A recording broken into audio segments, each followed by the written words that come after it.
आबो तोहर आद आबो तोहर के चौली दिलवा करो दरद के चौली आद आबो तोहर एमके स्टूडियो भागलपुर। अगे दाई के दरदिया चौड़ी चल गए पिया के घर आगे दाई के दरदिया चौड़ी चल गए पिया के घर के चौड़ी दिलवा करो दरद के चौड़ी आद आबो तोहर के चौड़ी दिलवा करो दरद के चौड़ी आद आबो तोहर आगे मनिया में सिंदूरा पड़ते ज्ञानी हमारा भूल आगे मनिया में सिंदूरा पड़ते ज्ञानी हमारा भूल के चौड़ी दिलवा करो दरद के चौड़ी आद आबो तोहर के चौड़ी दिलवा करो दरद के चौड़ी आद आबो तोहर आद आबो तोहर आद आबो तोहर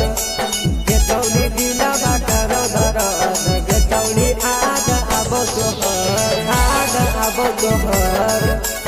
आद आबो तोहर आगे जाके तो गेले आदो न कैले हमरा के छौड़ी तो भूल गेले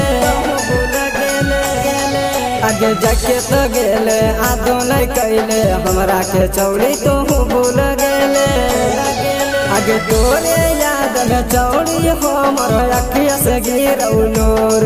आगे तोरे याद में चौड़ी हमर अखिया से गिरौ नूर गे चौड़ी दिलवा करो दरद गे चौड़ी आद आबो तोहर गे चौड़ी दिलवा करो दरद गे चौड़ी आद आबो तोहर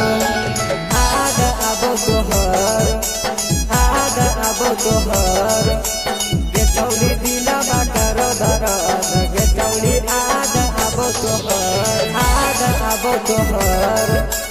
आद आबो तोहर आगे जाके तो गेले रहिए तो खुश गे तोरे पे मारा तोरा केस बन गे आगे जाके तो गेले रहिए तो खुश गे तोरे पे मारा तोरा केस बन गे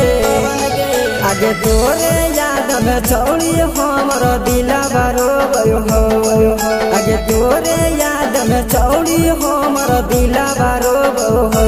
गे चौड़ी दिलवा करो दरद गे चौड़ी आद आबो तोहर गे चौड़ी दिलवा करो दरद गे चौड़ी आद आबो तोहर।